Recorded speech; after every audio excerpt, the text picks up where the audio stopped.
ሰላም እንዴት ናችሁ? የቻናላችን ቤተሰቦች እንደምን ቆያችሁ? ዛሬ ደግሞ ቻፕተር 4 ሚሞሪ ኤንድ ፎርጌቲንግ ከፍሬሽማን ኮርስ ሳይኮሎጂ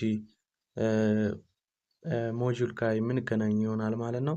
ስለዚህ በባለፈው ቪዲዮአችን ቻፕተር 3 እንደሰራን ይታወቃል። ለቻናላችን አዲስ የሆናችሁ ቻናላችንን ሰብስክራይብ ማድረግ እንዳትረሱ። በተጨማሪ ደግሞ ቪዲዮዎቻችን ከተመቻችሁ ላይክ፣ ሼር ኤንድ ኮፒ ሊንክ ማድረግ እንዳይረሳ።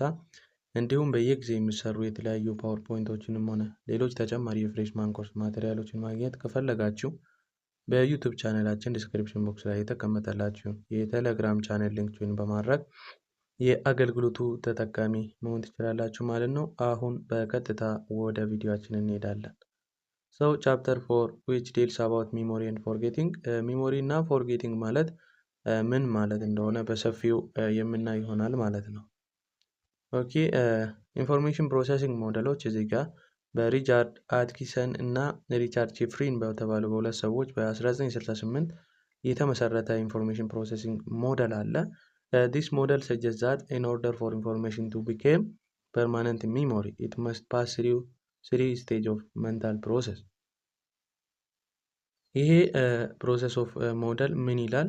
ኢንፎርሜሽኑ በአእምሮአችን ፐርማነንት ሆኖ ሚሞሪ ውስጥ እንዲቀመጥ ሶስቱን ስቴጅ ኦፍ ሜንታል ፕሮሰስን ፓስ ማድረግ አለበት የሚል ሞዴል ሲሆን እነኚህ ሞዴሎች ሞስት ናውንሊ ስሪ ቦክስ ሞዴል በመባል የሚታወቁ ሞዴሎች ናቸው። and they analyze the memory stage in three stages። በሶስት ስቴጅ ሚሞሪን አናላይዝ በማድረግ የሚያቀርቡልን ኢንፎርሜሽን ፕሮሰሲንግ ሞዴሎች ናቸው ማለት ነው የምናይ ይሆናል። Okay, first we should have to know about what is the meaning of memory and we will continue the memory process. Okay, memory is a retention of information or what we learn earlier over time. በጊዜ ሂደት ውስጥ የተማርነውና የተረዳነውን ነገር ሚሞሪ ሪተን የምናደርግበት ሂደት ነው ማለት ነው። memory is a process of retention of information and it is the way in which we record the past for later use in the present። ፓስት ላይ ያዝነውን ኢንፎርሜሽን ስቶር አድርገን ለፕሬዘንት ዩዛችን ጥቅም የምናውልበት ወይ ወይም መንገድ ሚሞሪ ይባላል ማለት ነው። ኦኬ here is three memory process or are listed below.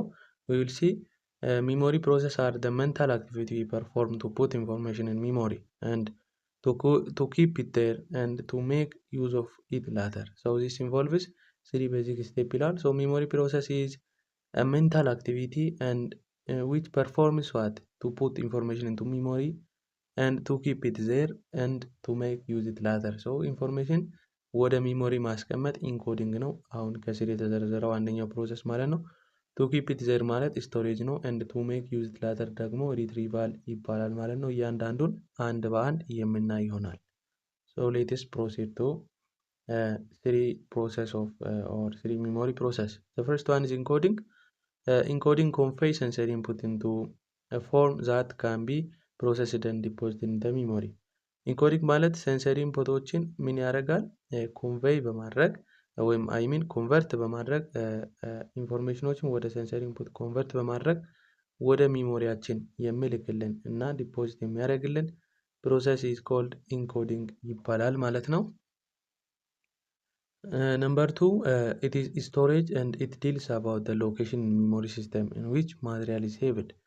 ኢንፎርሜሽኑ በሴንሰሪ ኢንፑት ወደ ሴንሰሪ ኢንፑት ተቀይሮ በኢንኮዲንግ ፕሮሰስ ወደ ሚሞሪያችን የመጣው ኢንፎርሜሽን አለ። ይህን ኢንፎርሜሽን ደግሞ በሚሞሪ ዘርፍ ላይ የሚያስቀምጥልን ስፔስ ወይም ቦታ ስቶሬጅ ይባላል ማለት ነው። and the third one is retrieval and retrieval is a point at which one tries to remember a particular memory trace from among all the other we have stored. እዚህ ጋር ሪትሪቫል ማለት አሁን መጀመሪያ ሴንሰሪ ኢንፑት ተቀብለናል። ሴንሰሪ ኢንፑት ተቀብለን ደግሞ በስቶሬጅ ስቶር አድርገናል። የተቀበልነውን ኢንፎርሜሽን ደግሞ ስቶር ያደረግነው ነገር ደግሞ ዛሬ አሁን ሪትሪቫል ስቴፕ ላይ ስንመጣ ስቶር ያደረግነውን ነገር አውጥተን ወይም አዋርነስ ሰጥተን ለአገልግሎት ስናውል ሪትሪቫል ይባላል ማለት ነው። and it is a process in which a material in memory storage is located, brought into awareness and used ሲደረግ ሪትሪቫል እንላለን ማለት ነው።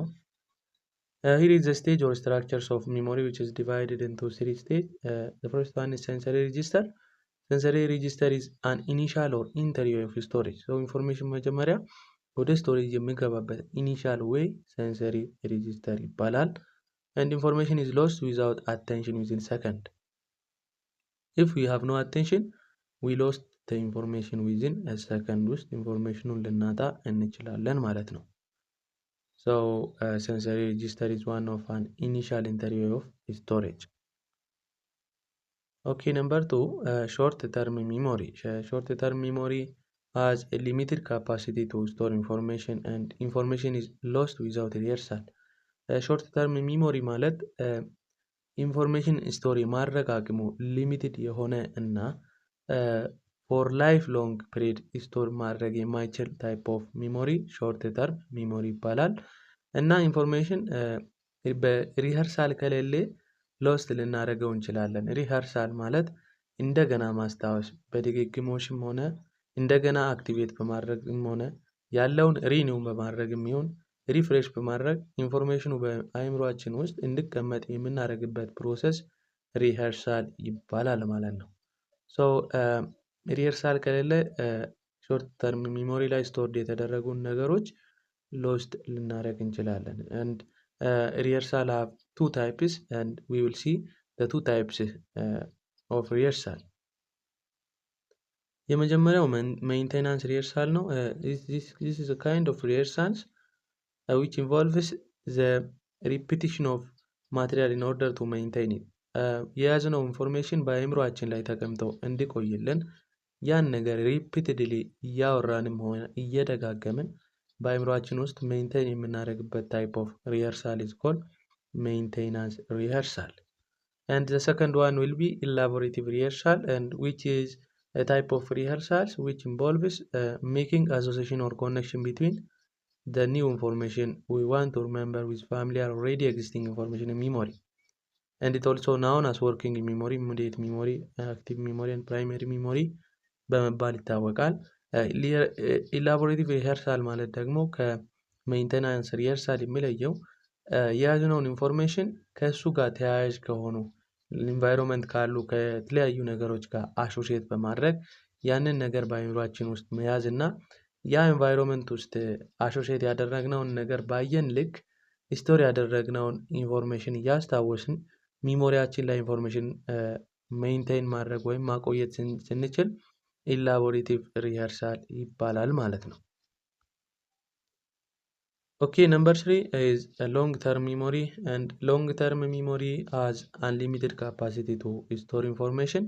ይሄ ደግሞ ላይፍ ሎንግ የሆነ እና አንሊሚትድ የሆነ ካፓሲቲ ያለው ታይፕ ኦፍ ሚሞሪ ሲሆን ኢንፎርሜሽንን ለረጅም እና ለብዙ ጊዜ በአእምሯችን ላይ ማስቀመጥ የሚችል ታይፕ ኦፍ ሚሞሪ ነው ወይም ስቴጅ ኦፍ ሚሞሪ ነው።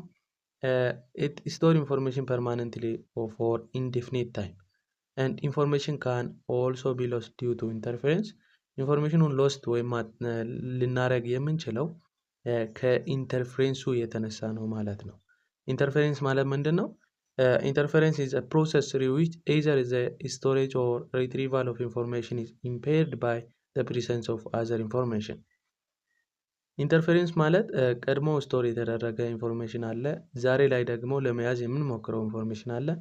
ስለዚህ እነኚህ ሁለት ኢንፎርሜሽኖች ወይም ሁለት የምናገኛቸው ኢንፎርሜሽኖች እርስ በእርስ ምን ሲያደርጉ ማለት ነው? ኢንተርፌር ሲያደርጉ አንዱ ለሌላው ኢንተርፌረንስ ሲሆን እና ሌላው ደግሞ ለቀድሞ ኢንተርፌረንስ ሲሆን በዛ ጊዜ የሚፈጠር ፕሮሰስ ኢንተርፌረንስ ይባላል ማለት ነው።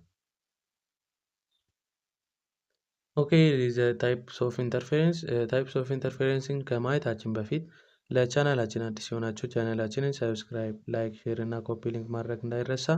በተጨማሪ ደግሞ በየጊዜ የሚሰሩ የተለያዩ ፓወርፖይንቶችንም ሆነ ሌሎች ተጨማሪ የፍሬሽማን ኮርስ ማቴሪያሎችን ማግኘት እና መጠቀም ከፈለጋችሁ በዩቲዩብ ቻናላችን ዲስክሪፕሽን ቦክስ ላይ የተቀመጠላችሁን የቴሌግራም ቻናል ሊንክ ጆይን በማድረግ የአገልግሎቱ ተጠቃሚ መሆን ትችላላችሁ ማለት ነው። So let's proceed to our topic. Okay, number 1 proactive interference and retroactive interference ተብሎ ለሁለት ይከፈላል። Proactive interference is a type of interference when it occurs when previously stored material interferes with the ability to remember similar more recently learned material. ይሄ ደግሞ ምንድነው ሪሰንትሊ የተማርነው ነገር አለ ሞር ሲሚላር የሆነ ከበፊቱ ማለት ነው በፊት ከያዝነው ወይ ከተማርነው ነገር ጋር ሲሚላር የሆነ ሪሰንትሊ የተማርነው ነገር አለ። ይህ ሪሰንትሊ የተማርነውን ነገር ፕሪቪየስሊ የተማርነው ነገር ሪፈረንስ ወይም ኢንተርፌር ሲያደርግ የሚፈጠር አይነት ኢንተርፌረንስ ፕሮአክቲቭ ኢንተርፌረንስ ይባላል። ሬትሮአክቲቭ ኢንተርፌረንስ ደግሞ የሱ ተቃራኒ ነው። ዛሬ የተማርነው ነገር ደግሞ ድሮ የያዝነውን ነገር ኢንተርፌር በማድረግ እና በአእምሯችን ድሮ የነበረውን ነገር እንድንረሳ ሲያደርገን ሬትሮአክቲቭ ኢንተርፌረንስ እንላለን ማለት ነው። ኦኬ ላርጅ ተርም ሚሞሪ ኮንቴንስ ላርጅ አማውንት ኦፍ ኢንፎርሜሽን ዊች ካን ቢ ክላሲፋይድ ኢንቱ 3 ካታጎሪ። እነኚህ ታይፖች ለሶስት ይከፈላሉ። ላርጅ ተርም ሚሞሪ የመጀመሪያው ዲክላሬቲቭ ኦር ኤክስፕሊሲት ሚሞሪ ነው። It is a continuous recollection of information such as a specific fact or event that can be verbally communicated. And it is further subdivided into semantic and episodic memory ተብሎ subdivide ይደረጋል ማለት ነው። Semantic memory is mainly deals about the general knowledge including fact, rule, concept and conceptual knowledgeዎችን include የሚያደርግልን type of declarative memory ነው። ሁለተኛው ደግሞ ኤፒሶዲክ ሚሞሪ ነው። ኤፒሶዲክ ሚሞሪ is a type of memory in which it expresses about the internal representation of personal experience event. So internally የሰውየውን experience of eventን የሚያመለክት type of memory ደግሞ ኤፒሶዲክ ሚሞሪ ይባላል ማለት ነው። ሌላኛው ስሙ ደግሞ it is autobiographical in nature. So this is all about episodic and semantic memory. And the second one is non-declarative or implicit memory በመባል የሚታወቅ ነው። Non-declarative or implicit memory refers to the type of memory in which behavior is affected by prior experience without that experience being consciously recollected ይላል። One of the most important kind of implicit memory is called procedural memory. በnon-declarative memory ውስጥ most important kind or type of memory will be procedural memory ይባላል ማለት ነው።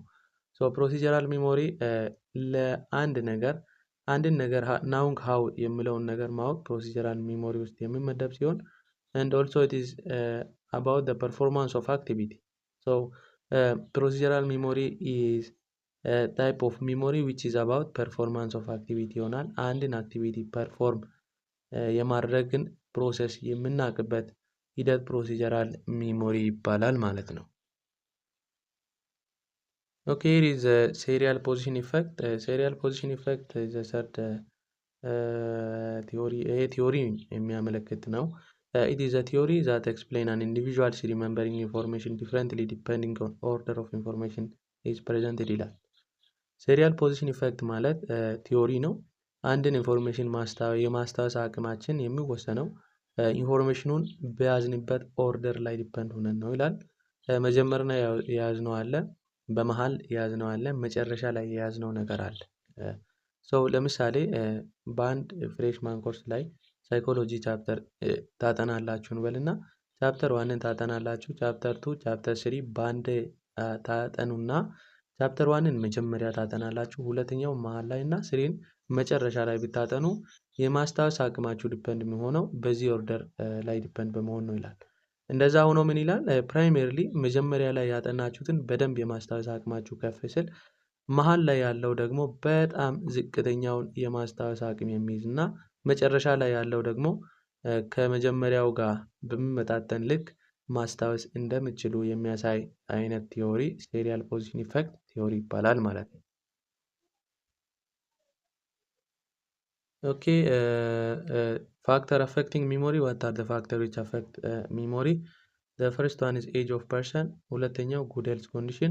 age of person ማለት or maturation ሰው እድሜው በለካ ወይም በገፋ ቁጥር የማስታወስ አቅሙ ወይም አንድን ነገር ስቶሪ ማድረግ አቅሙ አፌክትድ እየሆነ ይሄዳል። ሄልዝ ኮንዲሽን በራሱ ምንድነው ፋክተር ይሆናል። a person with good health condition can retain the learned material better than person with poor health condition ይላል። ሄልዝ ኮንዲሽን ላይ ስናይ ሳይኮሎጂካሊ ሜንታሊ እና ኢሞሽናሊ ሄልዚ ወይም ዌልቢንግ የሆነ ፊዚካሊም በሁሉም ነገር ሄልዚ የሆነ ኢንዲቪዥዋል የማስታወስ አቅሙ በተር ነው ወይም የተማረውን ነገር ሪቴይን የማድረግ አቅሙ በተር ነው ማለት ነው። ጉድ ሄልዝ ኮንዲሽን ላይ or health condition is one of the factor which affect what our memory. So the third one is will to remember or interest. የሰውየው ኢንተርናል ሞቲቭ ወይም ኢንተረስት በራሱ ለርን ያደረገውን ነገር በሚሞሪ ሪተንድ እንዲያደርግ የሚረዳ ነገር ነው ማለት ነው። አራተኛው ኦቨር ለርኒንግ፣ አምስተኛው ሚኒንግፉልነስ ኦፍ ማቴሪያል፣ ለማቴሪያሉ ሚኒንግፉል መስጠት ወይም ሚኒንግ በመስጠት ያንን ማቴሪያል በአይምሯችን ሪቴይን ማድረግ one of the factor which affect memory, and sleep or rest is also the factor which affect memory. Okay, it is forgetting. Forgetting refers to the loss of information from memory or inability to retrieve or remember information. Forgetting ማለት መርሳት ነው። ይሄ ምንድነው? ሚሞሪያችን ላይ ስቶር ያደረግነውን ኢንፎርሜሽን በጊዜ ሂደት የምንረሳ ከሆነ ወይም ሪትራይቭ ማድረግ ሳንችል ሲንቀር ፎርጎቲንግ ይባላል። ይሄ ፎርጎቲንግ በውስጡ የተለያዩ ቲዎሪዎችን ይይዛል። the first one is decay or disuse theory.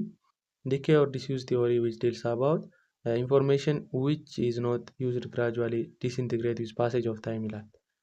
የማንጠቀመው ወይም ዝም ብለን አይምሯችን ላይ አስቀምጠን ጥቅም ላይ የማናውለው ኢንፎርሜሽን በጊዜ ሂደት ጊዜው በገፋ ቁጥር ዲስኢንቴግሬት ወይም ዲኬይ ወይም እየጠፋ ይሄዳል የሚል አይነት ታይፕ ኦፍ ቲዮሪ ኢዝ ኮልድ ዲኬይ ኦር ዲስዩዝ ቲዮሪ ይባላል።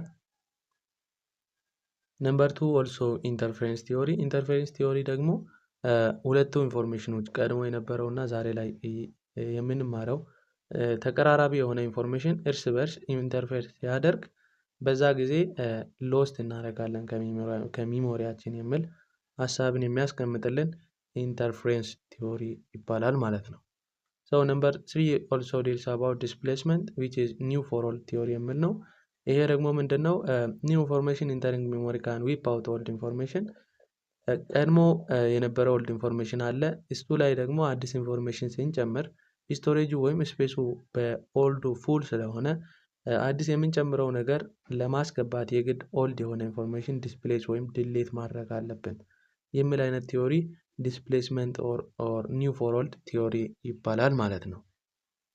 ነምበር 4 ኢዝ ሞቲቬትድ ፎርጌቲንግ። ይሄ ደግሞ አንድ ሰው ለመርሳት በራሱ ፍላጎት ሞቲቬትድ ሆኖ ነገሮችን ሲረሳ ሞቲቬትድ ፎርጌቲንግ እንላለን ማለት ነው። ነምበር 5 which is the last theory of forgetting, cue dependent forgetting or retrieval failure. It is a type of failure to recall information without memory cue. memory cue ሳይኖር ሲቀር ኢንፎርሜሽናችንን ሪኮል ማድረግ ሳንችል ስንቀር በዚህ ጊዜ ይህንን ኢንዲኬት የሚያደርግልን ቲዮሪ ሪትሪቫል ፌይለር ኦር ኪው ዲፐንደንት ፎርጌቲንግ በመባል ይታወቃል ማለት ነው። የዛሬ ቪዲዮአችንን በዚህ እናበቃለን። ቪዲዮዎቻችን ከተመቻችሁ ላይክ፣ ሼር፣ ኮፒ ሊንክ እና ኮመንት ማድረግ እንዳይረሳ። እንዲሁም በየጊዜ የሚሰሩ የተለያዩ የፍሬሽማን ኮርስ ማቴሪያሎችንም ሆነ ሌሎች ተጨማሪ የፍሬሽማን ኮርስ ፈተናዎችን ማግኘት ከፈለጋችሁ እና መጠቀም ከፈለጋችሁ በዩቲዩብ ቻናላችን ዲስክሪፕሽን ቦክስ ላይ የተቀመጠላችሁ የቴሌግራም ቻናል ሊንክ ጆይን በማድረግ የአገልግሎቱ ተጠቃሚ መሆን ትችላላችሁ ማለት ነው። በቀጣይ ቪዲዮ እስከምንገናኝ ድረስ መልካም ቆይታ ይሁንላችሁ።